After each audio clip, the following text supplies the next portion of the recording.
Good morning. We are live. It's 10 o'clock and we had and we had a date. It's time for Midweek Motivation Live with Patrick Lee, your host. That would be me. We're going to be talking about learning to live your best life today. There are some other thought leaders, authors, podcasters, people that I listen to, and I mentioned Ed Milet and a couple of others, Brendan Burchard, some other people that I listen to on the show, but we're going to dig into a couple that I have mentioned, but I don't bring out their topics and their information as often as I do some of the others. And today's show is going to be a combination of thoughts from these thought leaders, different productions they have come out with, books, podcasts, and ideas that they have done.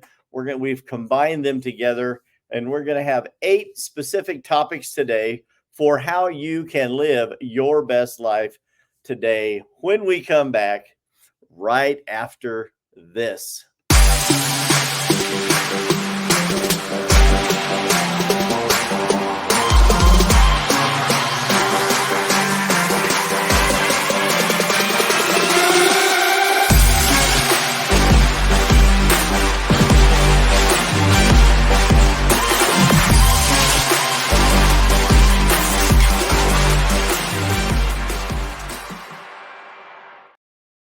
Good morning, and we are back. Time for Midweek Motivation Live. Hey, Aaron, good to see you watching today. My brother, Terry, good to see you watching today as well. Drinking a little coffee, drinking a little Morning Kick by Chuck Norris, getting some stuff going with the day.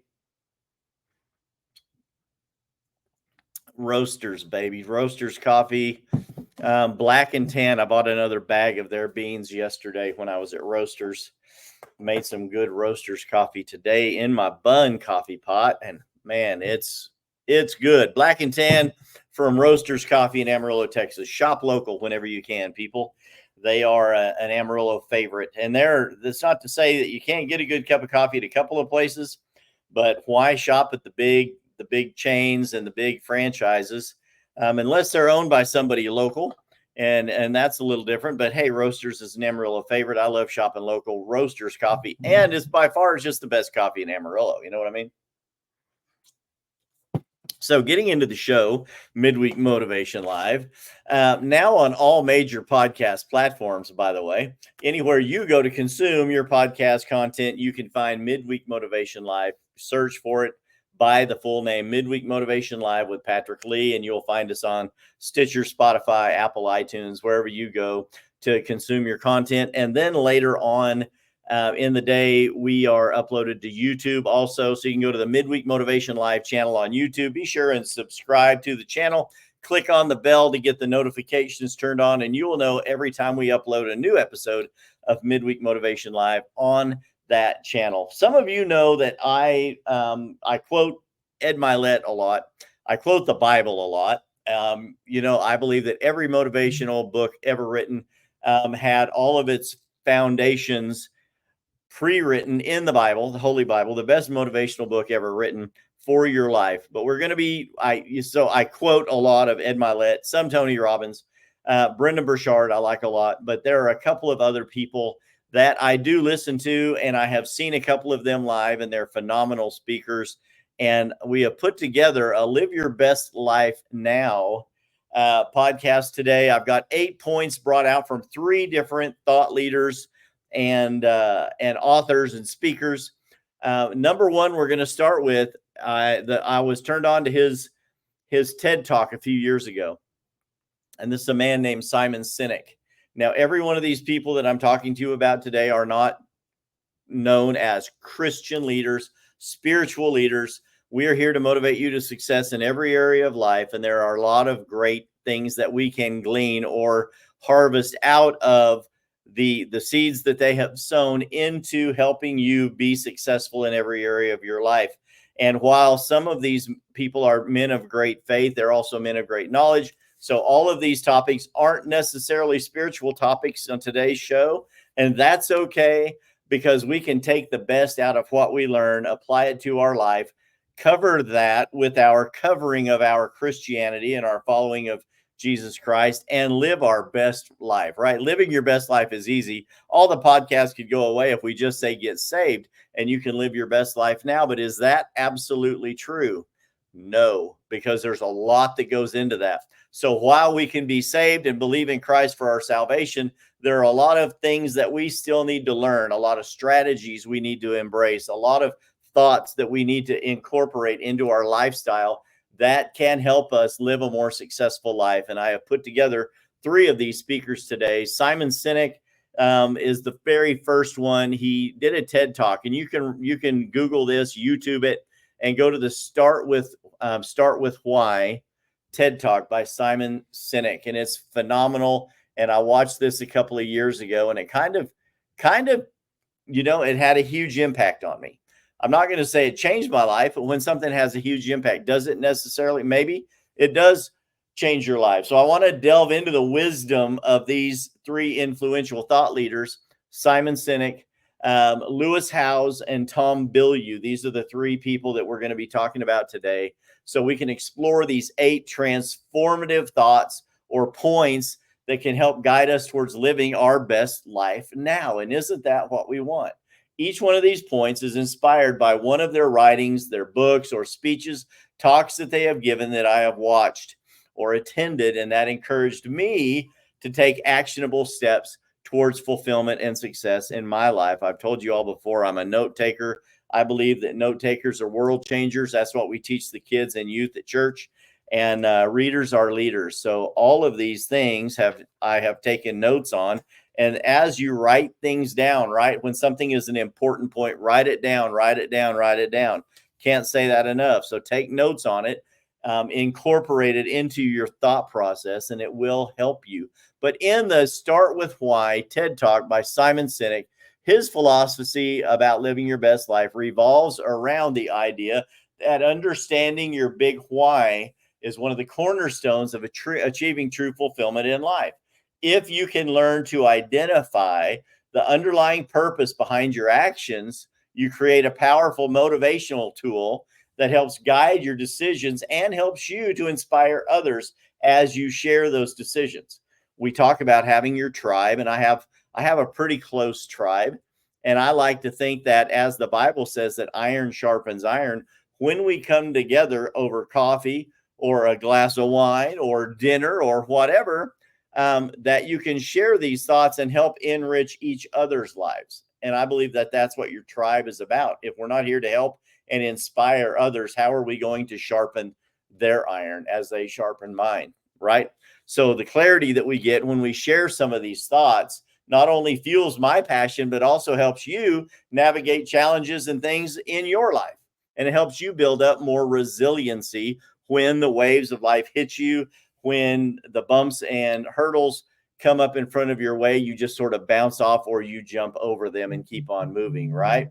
So Simon Sinek says starting with why is one of the most important things that you need to learn first. If you can determine what your motivation is, it's going to help you determine how to set the goals to get there, right? To discover your why, reflect on moments in your life that brought you great joy or satisfaction.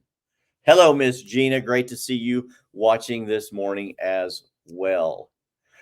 Mike Murdoch has said this in the past: when you're trying to determine your calling in life, it's the things that make you very happy and motivated, and it's the things that make you cry.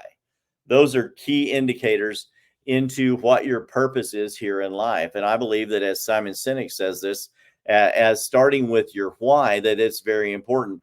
What brings you great joy or satisfaction in life? What values are present when you're feeling that joy and satisfaction? Are those values? And I believe that everyone needs to have a key set of core values, right? That's key. A key set of core values. We all need to have them. But most of the best people's core values are simply service, trust, honesty. Those are some of the best.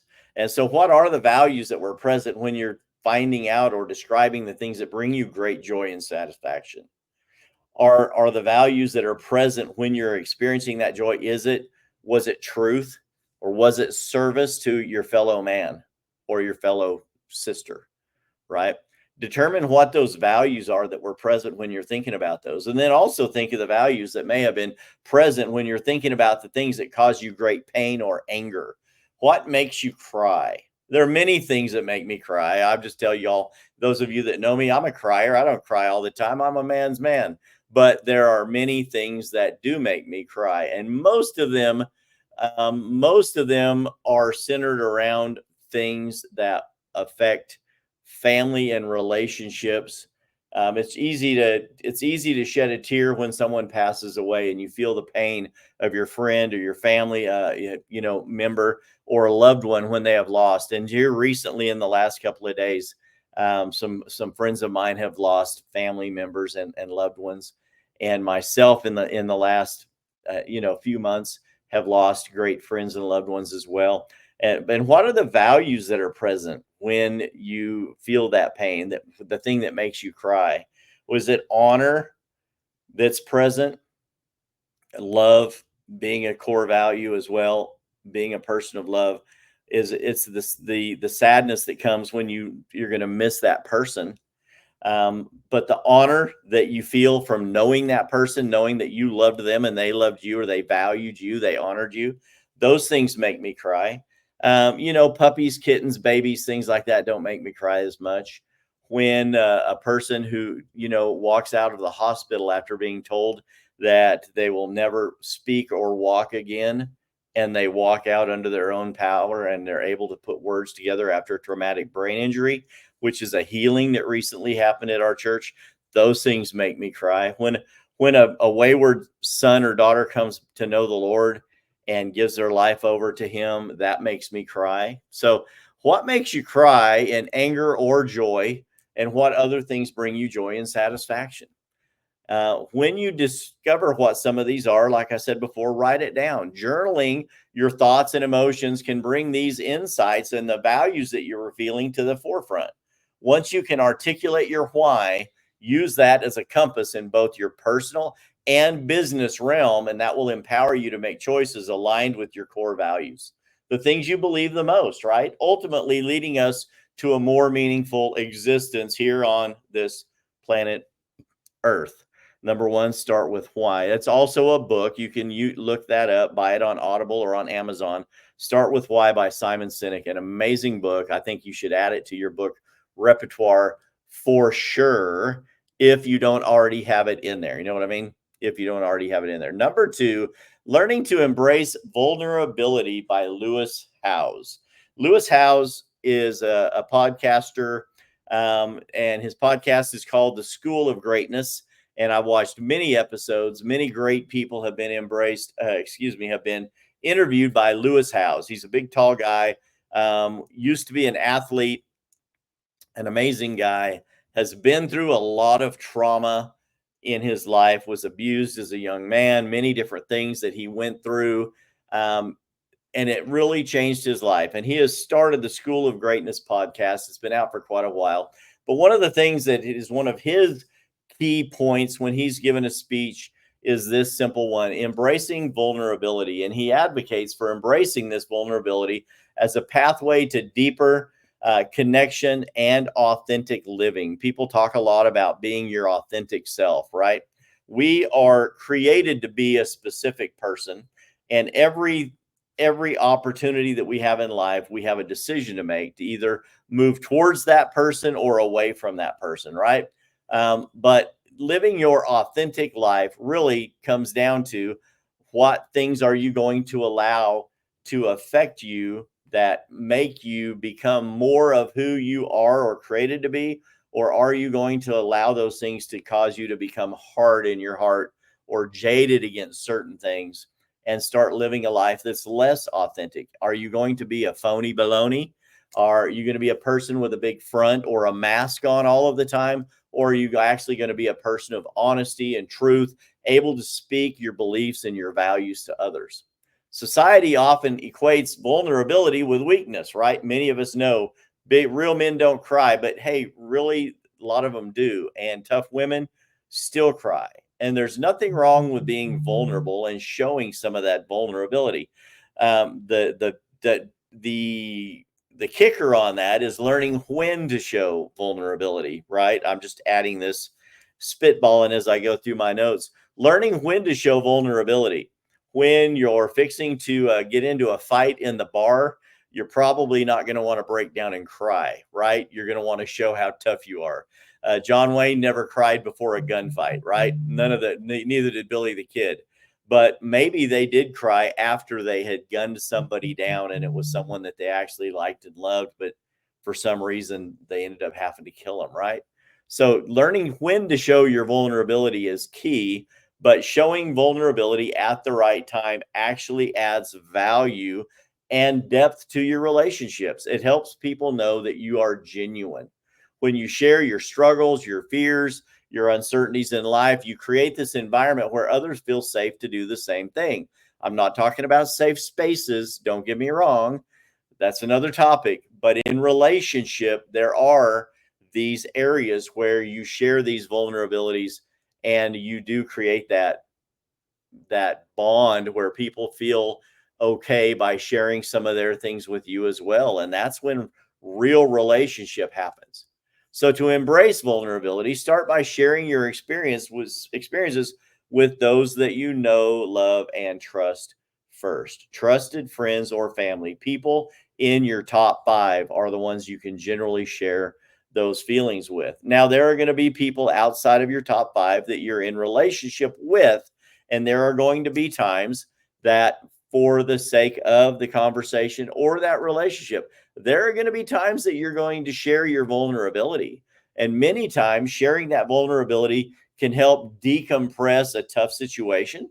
Someone is fixing to blow up over a transaction or a business deal or a schedule or an offense that someone caused.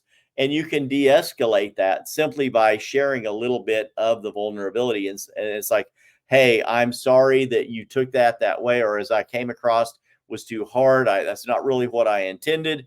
And I'm not really sure exactly what I'm doing in this arena either. And maybe if we come together, we can get through this easier. You shared your vulnerability and it wasn't in an aggressive manner, and it's helped that relationship, right? That transaction, whatever that case may be. So learning when and where to share vulnerability is key. Acknowledge also the discomfort that may arise when you're sharing the vulnerability, but remember that this discomfort is often where growth happens. Courage happens at the end of your comfort zone, right? So when you start learning to share this, that's when the growth happens. Lewis Howes emphasizes that vulnerability can lead to incredible breakthroughs in relationship, both personally and professionally, because it encourages us to collaborate and innovate, right? That's what we do. Winners make a way. And this is one of the things that Lewis Howes says. If you will learn to embrace your vulnerability, that will be part of making a way. Hello, Marlene. Good to see you watching as well. Mary, good to see you as well. I'm always impressed by the people that come back and watch the show. We had 64 downloads so far this week, according to Buzzsprout. And so multiple people are downloading the show on a regular basis. And that just makes me happy. I'm living my best life now. Number 3, learning to cultivate a growth mindset. Our third speaker today is our thought leader is Tom Bilyeu. Many of you may have heard or not heard of Tom Bilyeu. He used to be very heavy. He lost a lot of weight, became very athletic. He started a business called Impact Theory, a company called Quest as well. And on Impact Theory, he actually has a podcast as well, does interviews. He's a YouTuber. Most of his are on YouTube, and you can just look up Tom Bilyeu on YouTube, and you can watch many of the Impact Theory interviews. He's had multiple great people on there. I've watched many of his shows, and Tom Bilyeu champions the concept of having a growth mindset. We talk about that here on the show a lot as well. Having a growth mindset is critical for you learning to be successful in life. Having a growth mindset is the belief that abilities and intelligence can be developed through dedication and hard work and a commitment to learning, right? Readers are leaders. Note takers can be world changers. I highly believe it and preach it all the time. Growth mindset is essential for fostering resilience in the face of challenges. If you have a mindset that's like dull and boring and does not believe in growth, every time something bad happens, you accept that is your lot in life, and you don't find a way around it or through it or under it. Sometimes you got to dig under that bad thought and get to the other side, right? Um, but it's critical that you learn to develop this growth mindset. I think it's essential. And Tom does too. When you adopt a growth mindset, you view your setbacks and failures as opportunities for learning and improvement, right? When you suffer a setback, it's time for a comeback. Every one of the things that happen in life happens for you, not to you. When you have a growth mindset, you start to understand that. Tom Bilyeu encourages listeners to his show to challenge their limiting beliefs and embrace the comfort of stretching your capabilities. Discomfort sounds like a recurring theme, right? Start by setting small, achievable goals that push your boundaries to the point of making you sometimes a little nauseous. That's where growth happens. Celebrate your small progresses, no matter how small, because that's important as well. If there's never a reward for achieving any of your goals, what is going to be the great point in achieving your grand goals? If you don't get any enjoyment from achieving your small ones, how do you think you will feel when you achieve your large ones? And if there's no reward when you achieve those small ones, will you continue towards your large goals? I am a strong believer that if there's no reward for the small goals, your large goals will become pie in the sky and you will never move forward and achieve them. I truly do. You'll shut down. You'll develop the paralysis of analysis, and you'll just always find reasons instead of results. And reasons are the reasons why you can't do things instead of the result being what you can, right? So no matter how small that goal is that you have achieved, celebrate that. Reflect on the lessons you learned, right? Nothing is a mistake if you learn from it in any setback.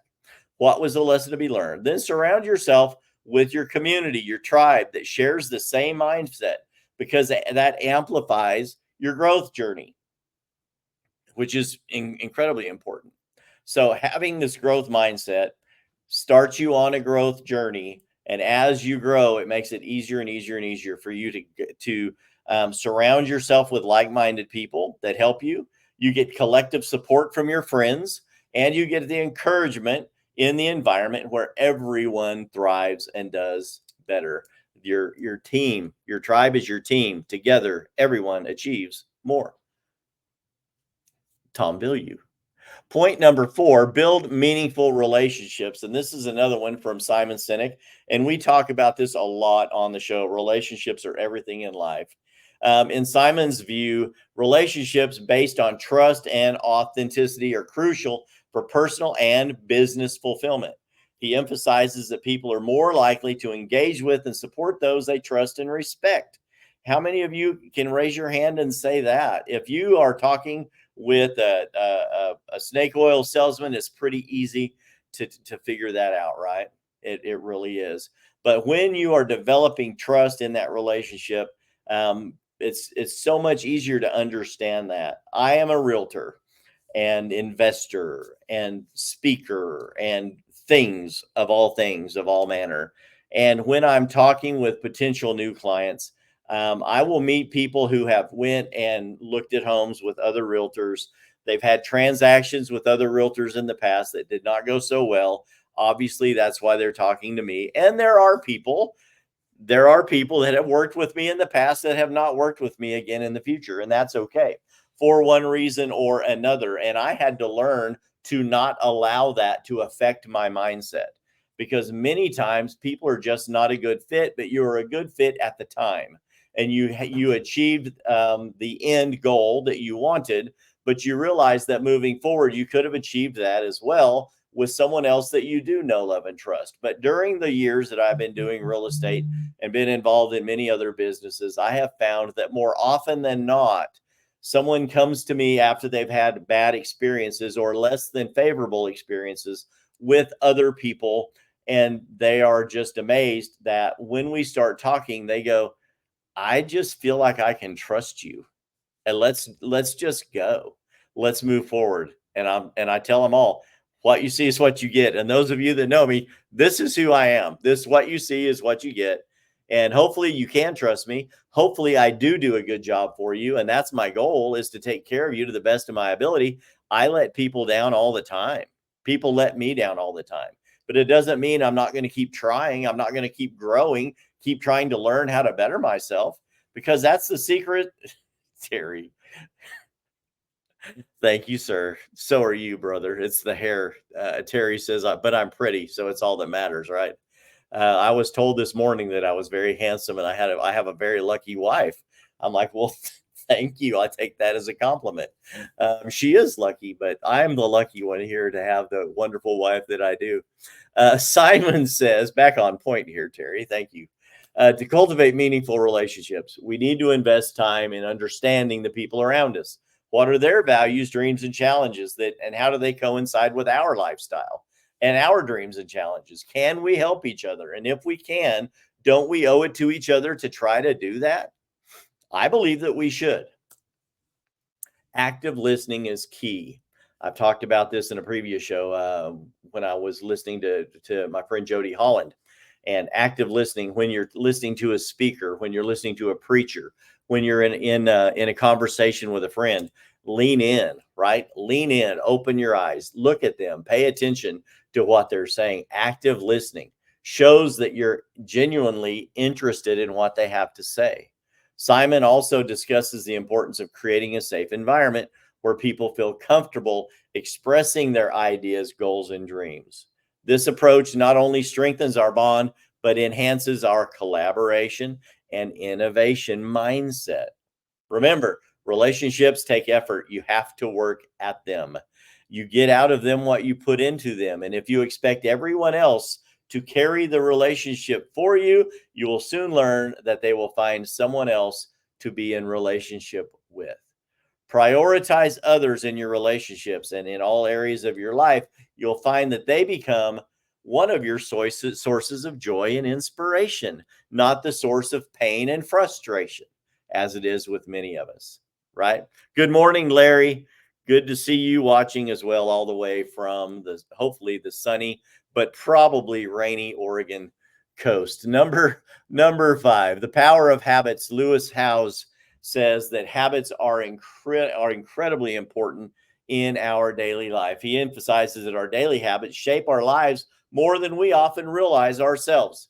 The routines we establish can either help us move forward to our goal or hinder our progress and move us actually away from our goal. I've shared in the past how there are some 4-star generals that said if you can't get up in the morning and make your bed, chances are you won't achieve anything else for the rest of the day.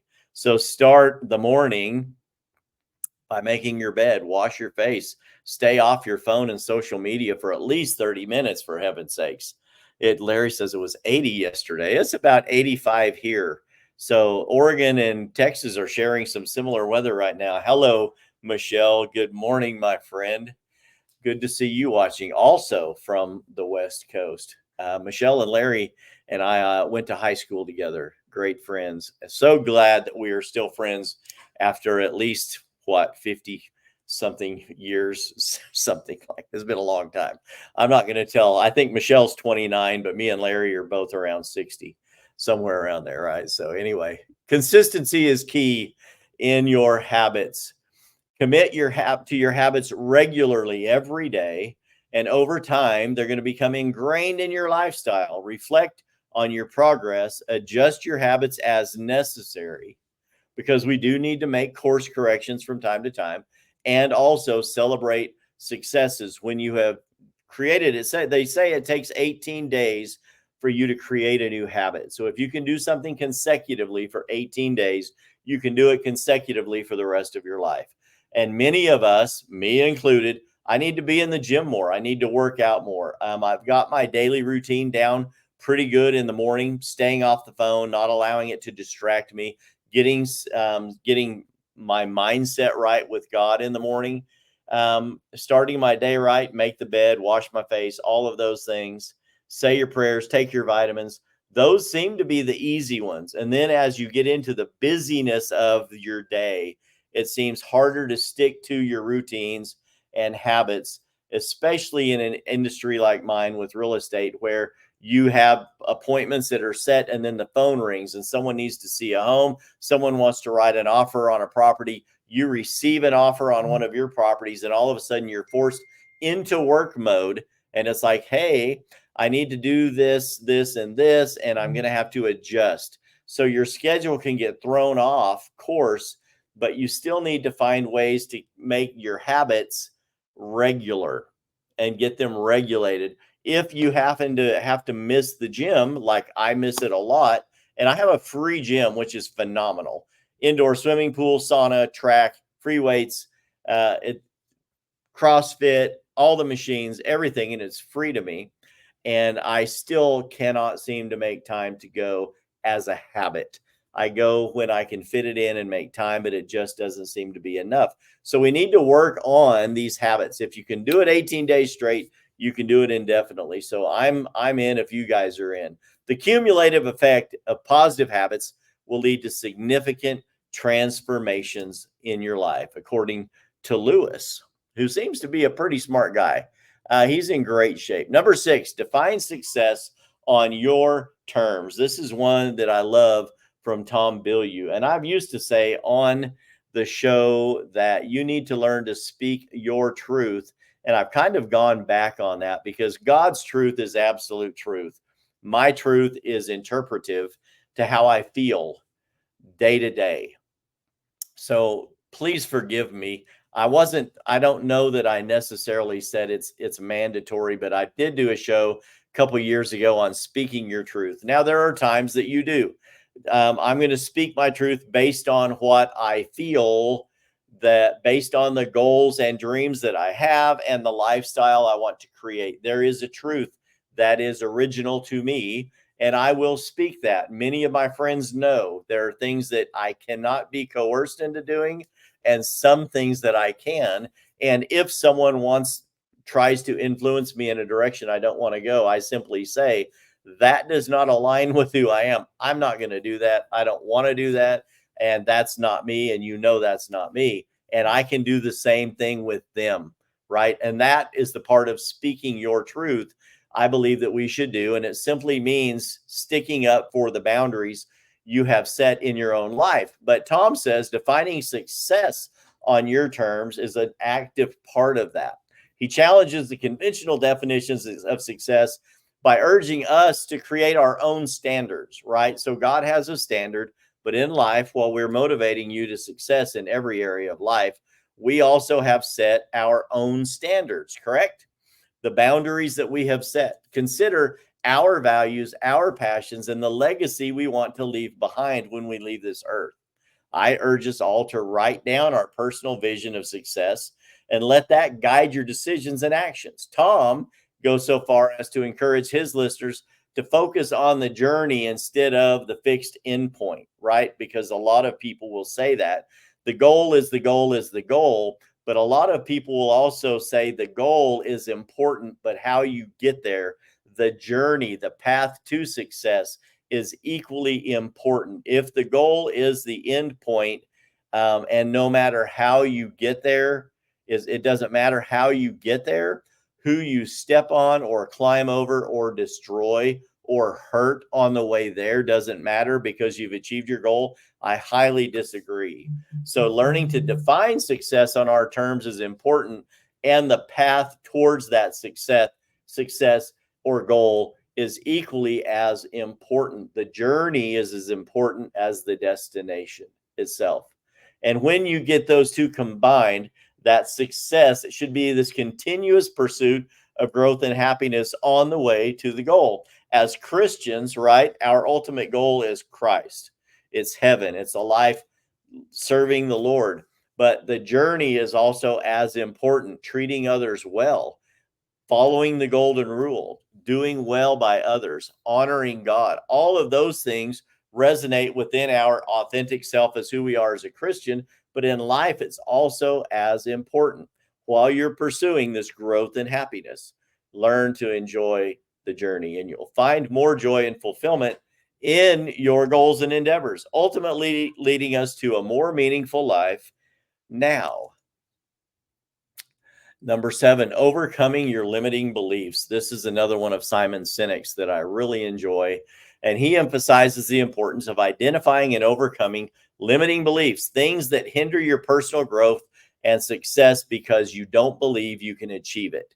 These beliefs often stem from bad experiences in your past that you did not choose to learn from, sometimes from the pressures of society, your circle outside of your inner circle may be telling you that this is the way to succeed, and you feel pressured to go do it their way, but you know it goes against the grain of who you are as a person, right? And sometimes it's self-doubt, and those create barriers to achieving the potential that we know we can achieve.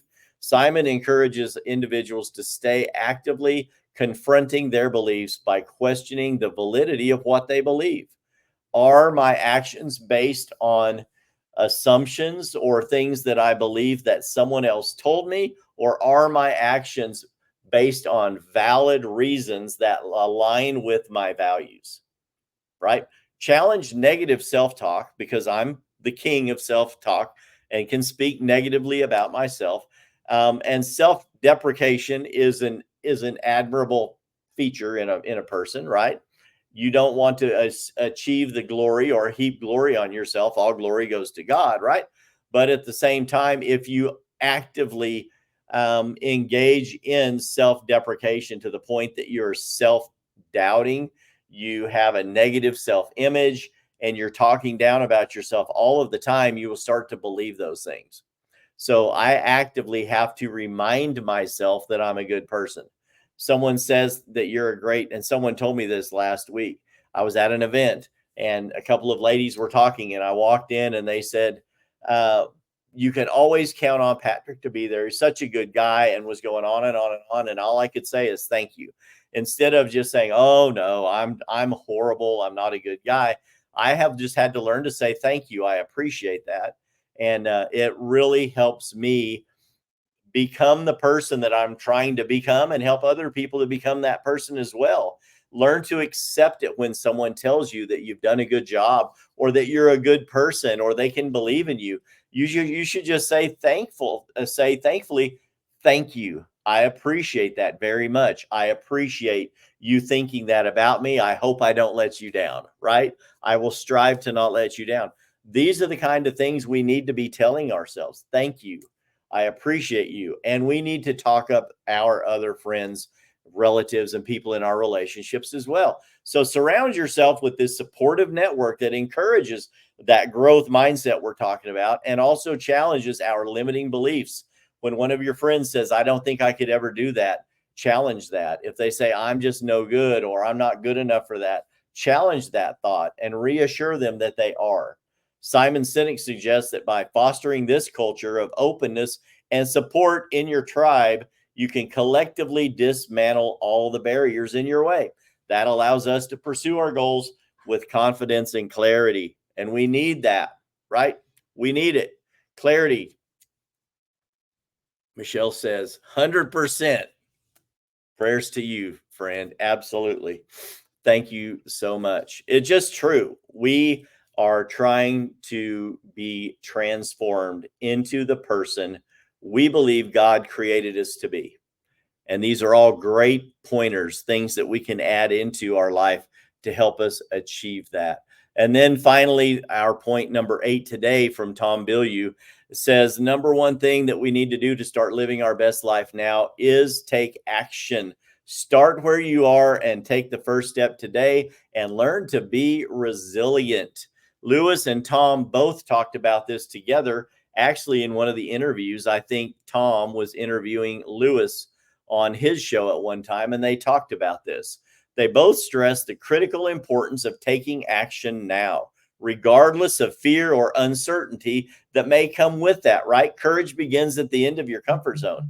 Get out there and be a little uncomfortable. Get past that fear. Many people wait for the right moment to act, but the right moment is now. The best moment was yesterday or last week, but the right moment is now. Start now where you are. Start to act. Both of these leaders emphasize the perfect time rarely exists. So why not start now? Take small, consistent actions towards your goals, and that will not only build momentum, but also foster this sense of resilience. What is resilience? It's like the stretchiness in a rubber band. When you stretch it and it comes back. When something pushes you, you have the ability to come back. If you get knocked down, you bounce right back up. That's resilience. Many people call it tenacity. It's like a dog wearing out a bone. You can try to take that bone away and the dog's going to hold on to it. When you get that bone away from the dog and distract the dog, but the dog gets away from what he's doing, he's going to come right back to that bone and he's going to gnaw on that bone. That's tenacity. It's resilience. It's bounce back ability. When faced with setbacks, view them as your learning experience rather than a failure. Nothing is a failure if you learn from it. Howes reminds us that resilience is developed through facing challenges head on and persisting despite the obstacles in your path. Tom Bilyeu encourages to adopt the proactive growth mindset, focusing on how to overcome difficulties rather than dwelling on them. By embracing action and resilience, you empower yourself to navigate life's ups and downs, ultimately leading to a more fulfilling and successful life. I watched a video the other day, which was brilliant, and it was a man and his young son, and his son was about a year and a half old. And they were walking down a path, and across the path, there were 3 strings, like thin ropes, like clothesline, and they sort of intertwined each other. They were hanging kind of loose, about 1.5 feet off the ground, 2 feet off the ground, and they were blocking the path. And the man was walking his son, and he stepped over the rope and went forward. And the little boy stood there and raised his hands up to his dad and cried out for him to like pick me up and carry me over this rope. And the man stood there and just said, "Come on, son, you can make it through." And the boy looked at the ropes and he raised his hands again 2 or 3 times, cried out to his dad, help me get up, just carry me over this. And the dad stood there and smiled and encouraged his son. And his son started playing with the ropes and pulling them over his head and went over one and then rolled over the bottom one and picked himself up and stood and ran towards his dad. And the dad embraced him and lifted him up into his arms and swung him around.